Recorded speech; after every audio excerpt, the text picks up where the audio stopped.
Welcome to the stories on Echoes of Revenge. Step into a world where love turns dangerous, revenge feels inevitable, and every story drags you deeper into the shadows of desire, betrayal, and the human heart. Let's begin today's story. The Morrison family's annual Easter brunch at Dad's estate was proceeding with elegant efficiency when Aunt Patricia asked the inevitable question about my absence from yet another family gathering. 28 relatives sat around the expansive patio table, enjoying mimosas and discussing everyone's latest achievements while my empty chair served as a silent reminder of the family's ongoing disappointment. At 32, I had become the sister who was perpetually somewhere else for family events, working what everyone assumed was some entry-level position that required extensive travel but offered little advancement or prestige. My successful siblings were all present: Marcus, the investment banker, Victoria, the corporate attorney, and Daniel, the pharmaceutical sales director who'd just bought his second vacation home. "Where's Sarah this time?" Aunt Patricia asked with the patient tone reserved for discussing family members with unstable employment. "Still traveling for that little job of hers?" Dad set down his champagne flute with obvious discomfort. "She's just abroad working," he replied with diplomatic vagueness, clearly hoping to avoid detailed discussion of my seemingly unsuccessful career trajectory. The relatives nodded sympathetically at what they perceived as my apparent professional struggles. Uncle Robert, a successful real estate developer, shook his head with charitable concern. "Poor girl, all that traveling for work rarely leads anywhere substantial. No stability, no real advancement opportunities." "Exactly," agreed Cousin Jennifer, who worked in marketing for a luxury hotel chain. "International travel sounds exciting when you're young, but it's usually a sign that someone's stuck in entry-level positions without clear promotion paths." Victoria, resplendent in her designer Easter dress, added with sisterly concern, "Sarah's been doing this traveling work for 6 years now. At some point she needs to settle down and find a proper career with actual growth potential." Marcus nodded from his prominent position at the head table. "The constant travel is probably why she can't maintain relationships or build equity. No successful professional needs to be away from home that much." I wasn't physically present to defend myself, but my absence had become a regular topic of family conversation at gatherings where everyone else could showcase their traditional achievements and stable lifestyles. "It's sad really," Mom added with maternal worry. "All that education and she's still bouncing around the world doing whatever little assignments they give her. We raised her to expect more from life. Does anyone know exactly what kind of work she does overseas?" Cousin Michael asked. "The details are always so vague when she calls." Dad shifted uncomfortably in his chair. "Something with international organizations. Policy work, I think. Nothing very concrete or impressive."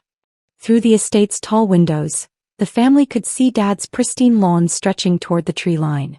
The peaceful domestic scene was about to be dramatically interrupted. "Well," Uncle Robert declared, raising his mimosa, "here's to family members who understand the value of building real careers at home instead of chasing adventure abroad." The toast was interrupted by the distant sound of helicopter rotors approaching from the east.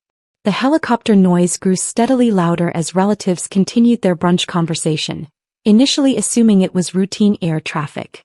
The sound became impossible to ignore when the aircraft appeared directly above the estate, circling with obvious purpose. "What kind of helicopter makes that much noise?" Cousin Jennifer asked, covering her ears as the rotors created a thunderous downdraft. "Looks military," Marcus observed, squinting upward at the large aircraft with official markings. "Why would military helicopters be flying over residential areas?" Before anyone could speculate further, the helicopter began descending toward Dad's back lawn, its rotors creating an artificial windstorm that sent napkins flying and forced relatives to grab their champagne flutes.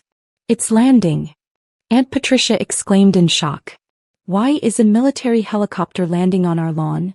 Dad stood up from his chair with obvious bewilderment. "This has to be some mistake.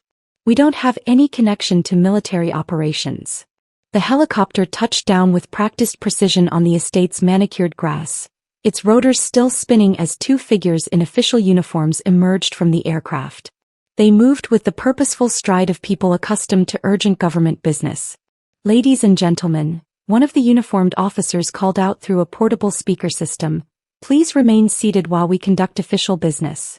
The Easter brunch had transformed into what appeared to be a government operation as additional personnel secured the landing area and established communication equipment near the helicopter. Official business? Victoria whispered weakly. What does the military want with our family? The lead officer approached the patio with a clipboard and official documents, clearly searching for someone specific among the confused relatives. Excuse me, he called out to Dad. We're looking for Ambassador Sarah Morrison. Is she available for immediate consultation? The silence that followed was so complete you could hear the helicopter's cooling engines clicking in the background. Ambassador. Dad repeated weakly. I think there's been some mistake. My daughter Sarah works for some international organization. She's not an ambassador.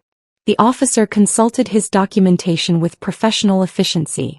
Sir, according to our records, Ambassador Sarah Elizabeth Morrison is currently assigned to this residence for Easter leave. We have urgent G7 coordination requiring her immediate input. Uncle Robert's mimosa glass slipped from his hand and shattered on the patio stones. G7 coordination? Marcus managed to stammer. Yes, sir, the officer replied matter-of-factly. Ambassador Morrison coordinates policy responses between allied governments for situations requiring immediate diplomatic intervention. The officer's radio crackled with an urgent voice.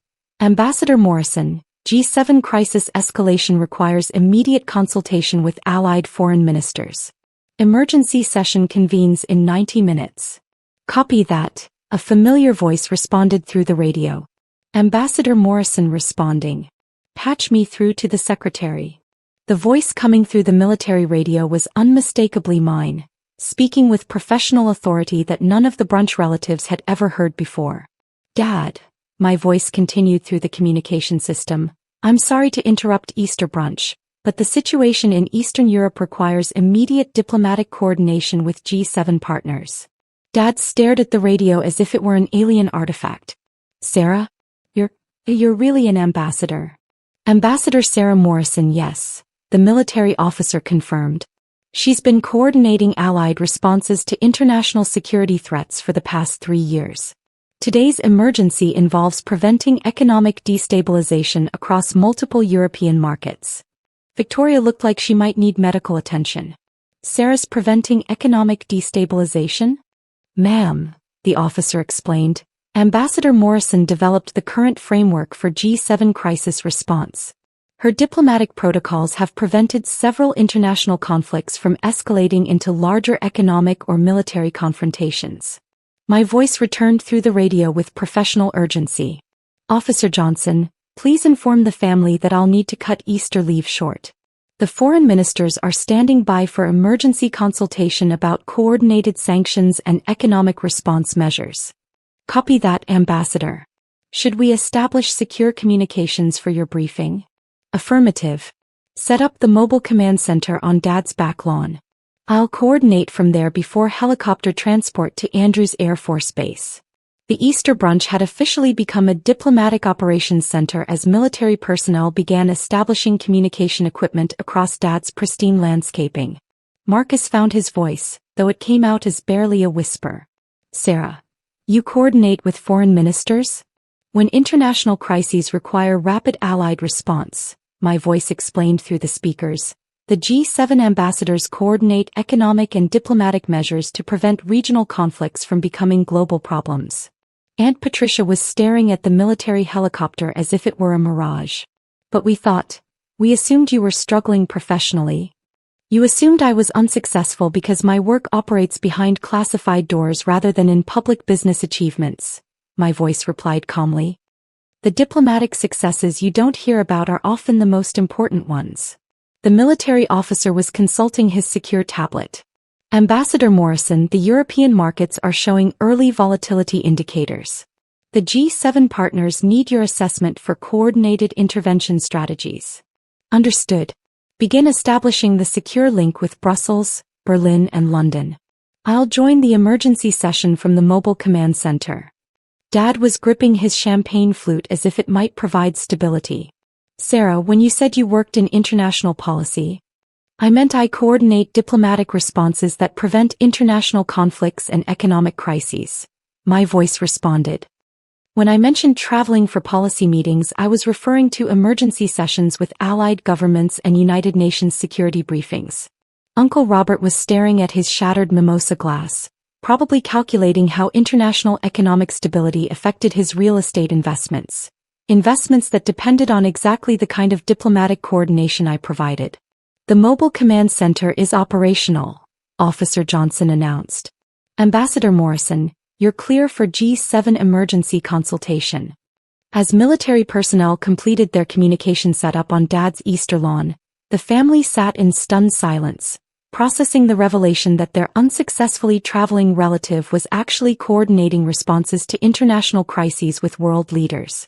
The Easter brunch concluded with relatives watching in fascination as I conducted classified briefings with G7 foreign ministers from Dad's backyard, coordinating economic sanctions and diplomatic responses while military personnel maintained secure communications.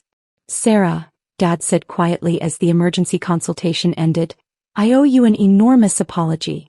We had no idea about your actual responsibilities. You had no idea because you assumed my international travel meant professional instability rather than diplomatic necessity, I replied through the radio before helicopter departure. Every time I mentioned policy coordination or crisis response, you heard entry-level assignments because that's what you expected. But why didn't you correct our assumptions? Mom asked weakly. Because most of my work is classified, I explained. I can't discuss the details of diplomatic negotiations or crisis interventions. The parts one could mention, you've spent 6 years dismissing as unimportant international busy work. 3 months later, when my work preventing the European economic crisis earned public recognition, Dad framed the presidential commendation and placed it prominently in his study. The Easter brunch became family legend. The day when military helicopters transformed holiday celebration into diplomatic operations center. Dad learned to ask about my international assignments rather than assume them. Marcus eventually apologized for years of assumptions, admitting he'd been measuring success by visible business achievements rather than understanding work that actually influenced global stability. The estate's lawn now bears permanent impressions from the helicopter landing, serving as a reminder that family members sometimes serve national interests in ways that can't be measured by traditional career metrics. Victoria learned that her traveling sister was actually protecting the international economic stability that her corporate law firm depended on for multinational clients. The military's thank you letter to Dad became a treasured family artifact, acknowledging the estate's cooperation in facilitating emergency G7 coordination during a family holiday. Dad's dismissive phrase, she's just abroad working, became family shorthand for the dangers of underestimating quiet achievements, especially when those achievements involve preventing international conflicts while relatives are enjoying mimosas. The estate now includes a small memorial plaque near the helicopter landing site, commemorating the Easter when diplomatic crisis management interrupted family brunch and taught everyone that success sometimes wears military uniforms rather than business suits.